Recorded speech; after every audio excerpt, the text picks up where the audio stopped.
du 28 mai 2018, sous la présidence de M. Seydou Diouf, président de la dite commission, à l'effet d'examiner le projet de loi numéro 17-2018 prescrivant le remplacement dans tous les actes législatifs et réglementaires de la dénomination collectivité locale par collectivité territoriale.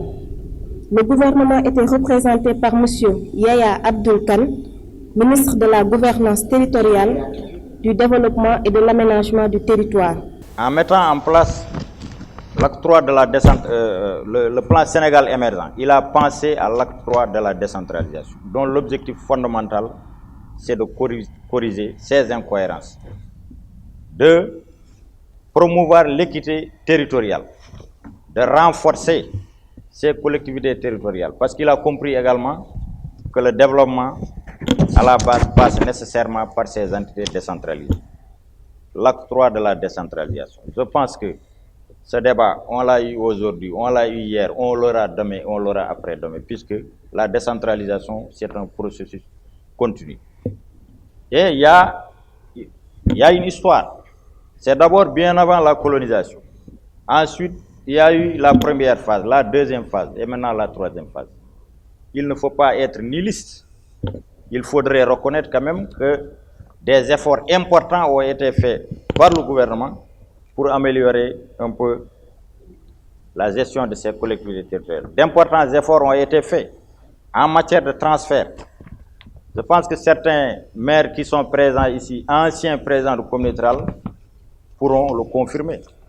Aujourd'hui, il y a eu un rééquilibrage de la redistribution des ressources que l'État alloue aux collectivités territoriales, puisque aujourd'hui, les communes rurales bénéficient autant de ressources quasiment que les communes urbaines, alors que dans un passé récent, c'était très limité, c'était à moins de 15% de ces ressources-là. Il faudra, en parlant de la décentralisation, quand on parle de la décentralisation, ça suscite des débats passionnés. C'est très normal, puisque c'est un processus continu, c'est une lutte continue pour renforcer le pouvoir local. Vous l'avez dit, honorable député Aydemboj, le pouvoir local, il s'agit bien de cela.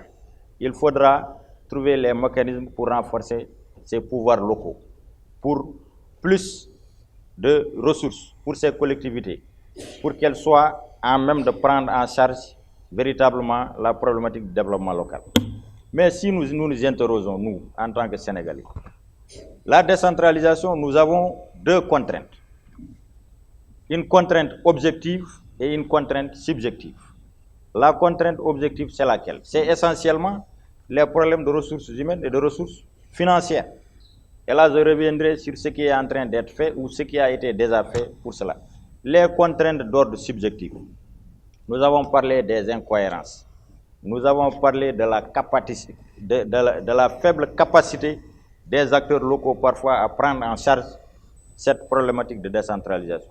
Des contraintes subjectives liées à une certaine perception du territoire, à une certaine perception du pouvoir. Des contraintes subjectives liées à une certaine sociologie, une certaine sociologie rurale, une certaine perception de nos populations de la notion de pouvoir et de nos rapports avec l'État central. Donc ces contraintes subjectives devront faire, c'est là où j'insisterai sur l'approche inclusive dont certains ont évoqué ici, notamment pour la correction des incohérences territoriales.